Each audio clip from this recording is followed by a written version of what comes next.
പല ജനറൽ സമീപത്തുകൂടി പുത്തൻപള്ളിക്കുന്ന് വഴി bypass റോഡിലേക്കുള്ള link റോഡിന്റെ നവീകരണ പ്രവർത്തനങ്ങളുടെ ആദ്യഘട്ട നിർമ്മാണ ഉദ്ഘാടനം നടന്നു. ആശുപത്രി ജംഗ്ഷനിൽ നടന്ന ചടങ്ങിൽ മാണിസികാപ്പൻ MLA ഉദ്ഘാടനം നിർവഹിച്ചു. 540 മീറ്റർ ദൂരമുള്ള ജനറൽ ആശുപത്രി പുത്തൻപള്ളിക്കുന്ന് റോഡിന്റെ 150 മീറ്റർ വീതി കൂട്ടി ആധുനിക നിലവാരത്തിൽ നിർമ്മിക്കുന്നതിന് 2.5 കോടി രൂപയാണ് അനുവദിച്ചിരിക്കുന്നത്.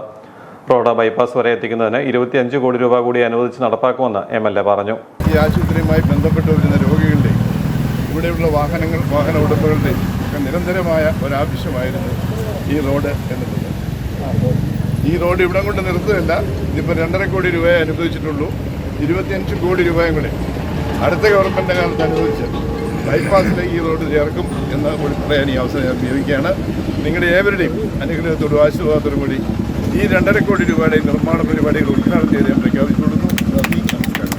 ജനറൽ ആശുപത്രി ഭാഗത്ത് റോഡ് വീതി കൂട്ടുന്നതിനായി ആശുപത്രിയുടെ 2.72 സെന്റ് സ്ഥലം പൊതുമരാമത്ത് വകുപ്പിന് 1 വർഷം മുമ്പ് വിട്ടു നൽകിയിരുന്നു. കഴിഞ്ഞ ബജറ്റിലാണ് 2 കോടി രൂപ അനുവദിച്ചത്. 9 ഭൂ ഉടമകളുടെ സ്ഥലം ഏറ്റെടുത്താൽ മാത്രമേ റോഡ് വികസനം പൂർത്തിയാവുകയുള്ളൂ.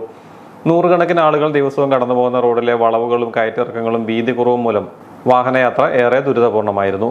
ഉദ്ഘാടന ചടങ്ങിൽ നഗരസഭാ അധ്യക്ഷ ദിയ ബിനു അധ്യക്ഷയായിരുന്നു. റോഡ് പുനരുദ്ധാരണം ആരംഭിക്കുന്നതിൽ ഏറെ സന്തോഷമുണ്ടെന്ന് ഇതിനായി പരിശ്രമം നടത്തിവന്ന ആശുപത്രി മാനേജിംഗ് കമ്മിറ്റി അംഗം പീറ്റർ പന്തലാനി പറഞ്ഞു. യോഗത്തിൽ വൈസ് ചെയർപേഴ്സൺ മായ രാഹുൽ, കൗൺസിലർമാരായ Tony Daipparambil, Jiji Baiju, Lissykutty Mathew, Binu Vilakkakandam, Shaju Thuruthan, Betty Shaju, Biji Jojo, Biju Thomas, Josin Bino, Biju Varikkani, Riya Cheeramkuzhi, Biju Palupadavil, Sanil Raghavan, മറ്റ് UDF നേതാക്കൾ തുടങ്ങിയവർ സംബന്ധിച്ചു.